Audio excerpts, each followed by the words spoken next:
네, 안녕하세요. 글로컬 문화 스토리텔링 융복합 전공 학술제에 발표를 하게 된 심리학과 16학번 임준영입니다. 저는 웹소설인 변경백 서자는 황제였다라는 작품의 노블 코믹스 각색안을 발표하려고 합니다. 목차는 다음과 같습니다. 가장 먼저 원작 분석을 해보려고 하는데요. 저희가 다뤄볼 작품의 제목은 변경백 서자는 황제였다라는 작품이고요. 장르는 판타지입니다. 이 작품의 경우 줄거리가 바리엘 제국의 황제인 주인공이 목숨을 잃고 100년 전 변경백 가문의 서자로 환생한다라는 이야기인데요. 작품의 키워드를 보시면 환생, 천재, 마법사, 정치 등이 있습니다. 주인공이 반란에 의해서 목숨을 잃고 과거로 환생을 하는데 이때 주인공이 마법을 할 수 있다는 설정이 있어서 이런 마법을 전개해서 활용을 하게 되고요. 그리고 변경백 가문의 서자로서 이제 살아남아야 하는, 그리고 자신의 미스테리들을 풀어야 하는 그런 정치적인 내용 역시 담고 있습니다. 그리고 이런 부분이 이 작품의 매력 포인트라고 저는 분석을 하고 있습니다. 이제 작품 속 세계관에는 마법이 존재를 하는데요. 마법은 매우 희귀한 재능으로 10,000명 중에 1명 정도만 가질 수 있을 정도로 굉장히 희귀하고, 또 그렇기 때문에 인구 비율이 높은 천민들에게서 주로 발견이 됩니다. 자연의 섭리를 거스르는 마법의 힘을 사용할 경우 심연에 빠질 수도 있고요. 그리고 마력 봉인석을 통해 마법을 사용하지 못하게 만들 수도 있으며, 또 작품 내 세계관에는 마법부가 존재합니다. 이제 또 귀족 출신 마법사의 경우에는 그래서 귀족 자체가 수가 적기 때문에 굉장히 그 수도 적다라고 작품 내에선 설명을 하고 있고요. 그렇기 때문에 주인공이 최초의 귀족 마법사라고 불릴 정도로 굉장히 희귀한 존재라고 합니다. 작품 내에서는 굉장히 다양한 캐릭터들이 등장을 하는데요. 이제 주인공 이안을 둘러싸고 환생 전과 환생 후의 캐릭터들이 등장을 합니다. 이제 환생 전 같은 경우에는 이안의 조카인데 이제 20살이 많은 조카죠. 근데 이제 반란으로 인해서 자신의 목숨을 잃게 하는 그런 적대적인 크로니라는 인물이 등장을 합니다. 그리고 이러한 이안을 탈출할 수 있게 도와주려고 하는 마법부 장관 나움이라는 캐릭터 역시 등장하게 됩니다. 환생 후에는 변경백 서자 가문의 서자로 태어나게 돼서 이제 데르가 첼 메리라는 프라츠 가문의 서자로서 환생하게 됩니다. 이런 캐릭터들에게 데르가 가문의 캐릭터들에게 굉장히 미움을 받거나 혹은 견제를 받는 적대적인 관계라고 보시면 되고요. 하지만 환생 후에도 이제 황궁에서 가문에 입적할 수 있는지 테스트를 하러 온 몰린이라는 캐릭터가 등장을 하는데, 이 캐릭터의 경우에는 주인공의 조력자라고 보셔도 괜찮습니다. 각색 방향을 설명드리도록 하겠습니다. 아무래도 웹툰의 경우 웹소설과 달리 이미지 위주이기 때문에 플롯을 바꾸어서 빠르고 역동적인 전개로 각색을 한다던가, 그리고 마법을 사용하는 순간을 더 극적으로 표현하고, 그리고 작품 특성상 대사가 좀 많습니다. 정치적인 이야기나 철학적인 이야기들을 종종 하게 되는데, 이러한 대사들의 경우 웹툰에서는 너무 길게 표현하면은 가독성이 떨어질 수 있기 때문에 핵심 내용만 간추려서 사용하게 되었습니다. 또 캐릭터의 말투나 행동을 더 뚜렷하고, 한편으로는 좀 더 자극적으로 사용하면서 좀 더 흥미를 돋굴 수 있는 그런 각색을 하였습니다. 시놉시스를 간단히 설명을 드리면 1화부터 3화까지만 저는 일단 각색을 했고요. 1화에서는 이안이 피투성이가 되어 지하 감옥에 갇혀 있습니다. 그러자 크로니가 이안의 목을 내려치고 이안은 프라츠 가문의 서자로 눈을 뜨게 됩니다. 몰리는 이안을 테스트하기 시작하고 백작가의 일원들은 긴장합니다. 이안은 몰린의 질문에 대답하며 이상한 점을 깨닫게 됩니다.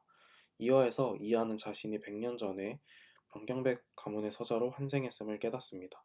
몰리는 이안에게 만족스러움을 느끼고 백작가 일원들은 수상한 눈치를 보냅니다. 이안과 첼은 다른 방에 남게 되고 첼은 이안을 모욕합니다. 이안은 과거 크로니와 마법에 대해 나눈 대화를 떠올리고 첼에게 마법을 사용하게 됩니다. 3화에서 이안의 마법에 첼은 공포를 느끼게 됩니다. 그리고 백작가의 사람들과 몰린이 이 광경을 목격하고 수습하게 됩니다. 이어서 이안은 죽기 직전 자신의 상황, 그리고 나옴을 떠올리게 됩니다. 그리고 시놉시스를 바탕으로 작성한 글콘티를 보여드릴 건데 글콘티 자체를 보여드리기에는 시간이 너무 오래 걸릴 것 같아서 제가 어떤 각색 방향을 보여드렸던 것과 같이 글콘티에서 어떤 식으로 각색을 진행하였는지 먼저 보여드리도록 하겠습니다. 일단 작품 시작의 경우 1화의 내용을 굉장히 많이 축약을 해서 처음 부분에 넣어놓고 그리고 원작 기준으로 2화의 스토리부터 시작을 했는데요. 왜냐하면 환생이라는 소재 자체가 이미 익숙한 소재이기 때문에 본격적인 전개로 바로 넘어가기 위해서 이렇게 각색을 하게 되었습니다. 이를 통해서 좀 더 빠르게 느껴지는 각색을 보여드리고 싶었고요. 또한 첼의 대사를 추가함으로써 캐릭터의 성격 그리고 행동 같은 거를 더 뚜렷하게 표현하려고 했습니다. 어, 그리고 이를 통해서 캐릭터들의 관계성을 더 명확히 보여주려고 했습니다. 또한 원작에서 이제 대사의 내용이 굉장히 많이 나오게 됩니다. 예를 들어서 이안이 펠른 선생의 인본주의에 대해서 이야기를 하게 되는데 이런 철학에 대한 얘기라던가 아니면 뭔가를 분석하고 뭔가를 판단하는 그런 이야기들을 하게 될 때 대사가 길어져서 웹툰에는 맞지 않은 경우들이 많이 생기는데 이럴 경우에는 핵심적인 내용만 사용함으로써 좀 그 외의 것은 표정이나 행동 같은 것으로 표현하려고 했습니다. 그리고 사건이 마무리가 되게 되는데 1화의 경우 이 대화를 끝으로 사건이 마무리되는 포인트가 원작에서는 한 사건이 마무리돼야 한 화가 끝나게 되는데 저의 각색 안에서는 이제 좀 더 주인공이 풀어야 할 미스테리가 발생하거나 혹은 강조해야 될 부분이 생길 경우에 한 화를 마무리하도록 했습니다. 글콘티 2화로 넘어가도록 하겠습니다. 2화의 경우에도 이렇게 주인공이 자신의 처지를 이해하고 천려족이라는 야만족에 대해서 생각을 하게 되는데요.